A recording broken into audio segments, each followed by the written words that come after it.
Hello everyone, my name is Keelyn Foley and I'm a senior neuroscience major here at UNC. I find it kind of funny and somewhat narcissistic that my brain decided it wanted to study itself in college. After all, we are our brains. Everything that makes us who we are is contained in a 3-pound organ located inside of our bodies. But I am here to talk to you about a few anomalies in this thinking, a sort of debate over whether we are our brains and whether we are always fully responsible for our actions. Lastly, to present a philosophical question that science and law must answer about blame in society. To begin, I would like to explain the case of NFL player Aaron Hernandez. Hernandez played football for much of his life, sustaining concussions as athletes often do.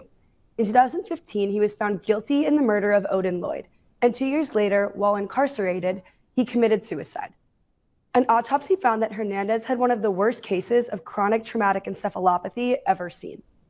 Now, to explain this condition further, chronic traumatic encephalopathy, or CTE, was first discovered in 1928 by Dr. Harrison Martland in Professional Boxers.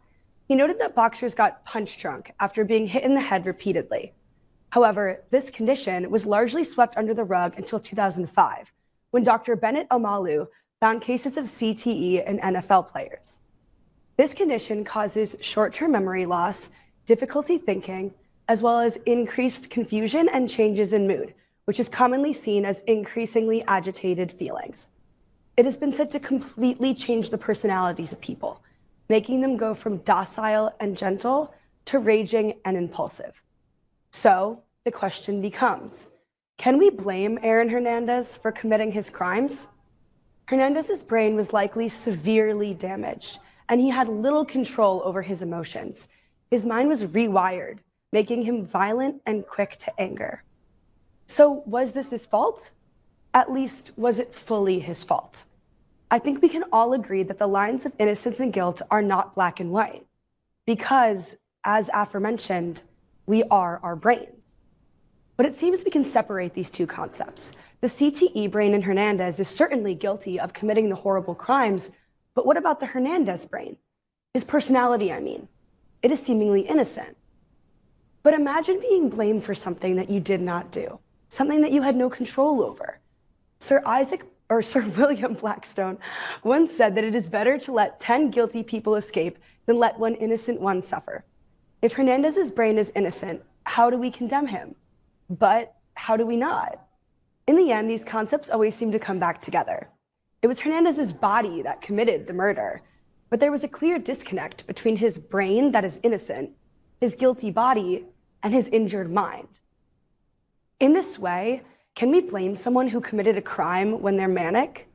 I once read an article in which a woman describes her desire to marry inanimate objects while she went through a manic period. Was this really her? And do we blame her? What if the person were sleepwalking? There was another article written about a man being found innocent after murdering his wife while he was sleepwalking. Can we condemn him for this? What about someone who is schizophrenic, narcoleptic, epileptic, had dissociative identity disorder? They certainly had little choice in their actions. They were not themselves. Their brains left them at a biological disadvantage. So was it their fault? Can we separate the disorder from the mind? Should they be punished? And to those that respond that they should not be punished, but instead should be sent and locked in a facility, I ask, would you like to be locked away? Would that be all right with you, to be confined to a place away from friends and family and current comforts that are important to you? This makes the institutionalization of people punitive, especially those who are not going to facilities for care or for a better life, but instead to be separated from the population. Therefore, we can think of this separation as a punishment. But even looking past psychiatric disorders, prisoners currently in our jails across the United States see a much higher traumatic brain injury rate than the general population, with many of these injuries being repeated or incredibly severe. This means that a large proportion of the prison population is impacted by this debate, left in less control of their emotions and actions than everyone else. Of course, we certainly can't let everyone off the hook, but again, where is the line of blame drawn? Even without injury, having a region of the brain that is larger than average can drastically impact behavior and emotion. what do we think of the criminal who has a larger amygdala and therefore a larger emotional response that he cannot control? He was biologically destined for violence, it seems. So when he commits a crime, do we blame him for his actions fully? How can we? In the same way we cannot blame Hernandez because of his guilty mind, we cannot blame this person either. It was their brain, not them. But the problem with this is that everyone's brain is a little bit different. Anyone can effectively use the argument that their anatomy caused deviance in behavior that led to crime. We are dependent and affected by our biology. This two-way street, in addition to the splitting of guilty and innocent minds, makes the clear lines of justice blurred. This produces a slippery slope as people commit atrocities and get to say, well, it wasn't me, it was my brain. And society seems to be aware of this. When someone commits a crime, we say, there must be something wrong with them, or say that something made criminals different from us.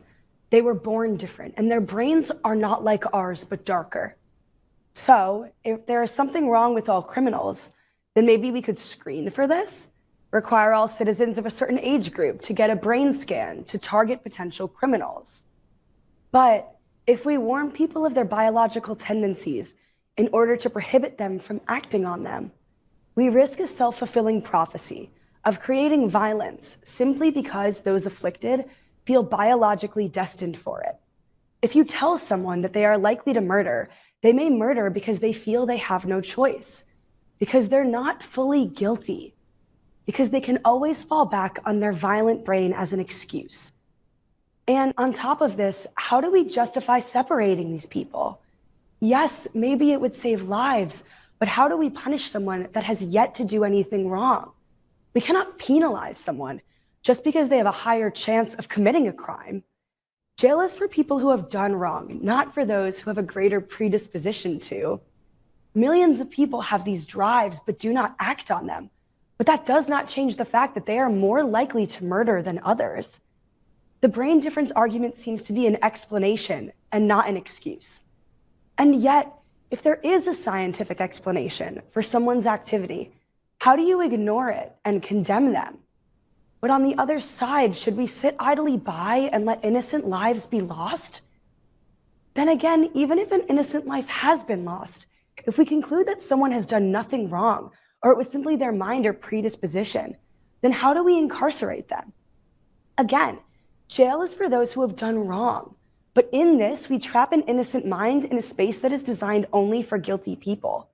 Considering Aaron Hernandez did kill someone, but we can assume his mind was innocent except for the CTE, then how do we lock him away? Now, I don't want to seem as if I'm allying with criminals. As a young woman, I frequently feel unsafe in society.